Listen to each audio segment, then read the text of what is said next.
Ladies and gentlemen, this Red Gaming Telecom video, we're going to be discussing a slew of leaks and rumours that are circulating right now about the Xbox One.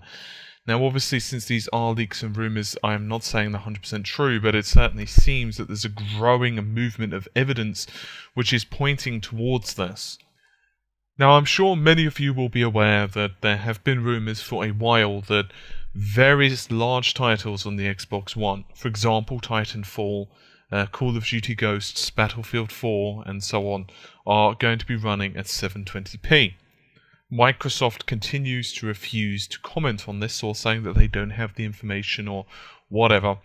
However, there have been consistent reports that the PlayStation 4 versions of certain games are being used, for example Call of Duty, because those games look better or have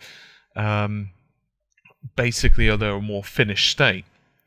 Anyway, fast forward until today, you may remember that just a couple of days ago there was another series of rumours discussing the ESRAM. Now, I know I said to regular viewers that I'm going to be doing some stuff on ESRAM today, but yet another slew of information's come out, so I'm trying to wait until there's some concrete information. But I didn't think it was fair to you guys to keep you in the dark on exactly what's going on. So I'm putting out a fairly short video. There's not going to be super amounts of analysis in it. That's this one, of course. But there has been a few developments. Now, the first is from NeoGaf, and a user there states, his name, by the way, is Foe. He states that, by the way, he is pretty damn vetted as a inside source. I'll go into it in just a moment. But he says, and I quote, "At launch, the PS4 has the lead in multi-platform titles. The tools of the ESRAM on the Xbox One are still incomplete from what we're being echoed on the inside track. They have a tough time fitting things together in time for the launch software, so you will see those huge resolution differences." He's obviously talking about the 1080p of the PlayStation 4 versus 720 on the Xbox One.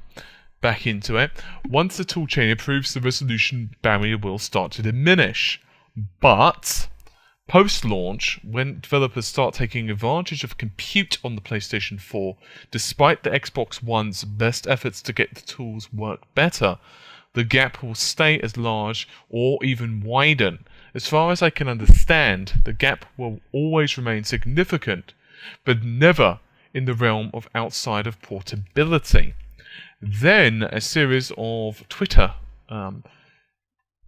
explosions, if you will, started. And he's actually started to quote developers now. He said, "Oh, and correction, the snap feature is causing crashes while used in-game." Basically, he's saying the snap feature of the Xbox One is actually causing crashing right now. He also said that the PlayStation Network is much further ahead than the Xbox Live. Xbox One Online is, and I quote, "clusterfuck city." He also said, and this is from a developer, and this is not what he's saying, this is what another developer said, "No matter what they do with the tools, ESRAM will always be a bottleneck. No chance in hell for parity with the PlayStation 4. There's also other websites which are citing various issues as well with the Xbox One from various other industry sources and leaks. Now, I'm not saying any of this is true because there's still rumours and it's still speculation. So I wanted to get this to people's attention. You can check it out yourselves. I'm certainly going to be watching it over the next couple of days. I think there's going to be a lot more on this tomorrow because this is quite literally exploding. I'm seeing basically Facebook posts on this on my tech news feeds and much more besides, so I'll let you guys have a look at that. I will be doing some more on the ESRAM and stuff. I know I keep saying that, but every time I'm about to record something, literally something like this happens, and so I have to start reevaluating everything because I don't want to just give you guys a bunch of opinions and then, you know, loads of more information comes out and I find it's completely inaccurate or rubbish what I've just said, because that's not fair to anyone. It just helps to confuse the situation. But if I had to give you my personal opinions as to right now, I don't like the ESRAM at all. I think it's going to cause issues. I don't see I just don't see it being enough memory. I'm just going to be blunt. I just don't. The previous generation had 10 megabytes with its, EDRAM, and that wasn't enough, right? And now, of course, they're targeting a higher performance graphics solution. They're trying to target 1080p, and all of that with DDR3. I don't really see it working. That's just my personal opinion right now. The tool chains may improve and so on, and I'm really, really hoping to be proven wrong.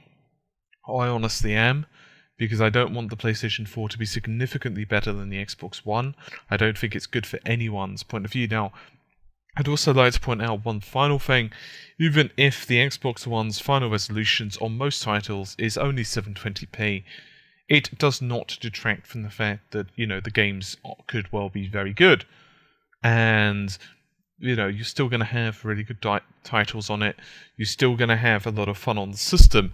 So it just means that you're probably going to be getting inferior graphics if these rumors turn out to be true. And how big of a deal it actually becomes is still unknown right now, because it could just be that we are going to be seeing lower resolution on the Xbox One compared to the PlayStation 4. It's still really up in the air. Anyway, I'll see you soon. Take care. Bye for now.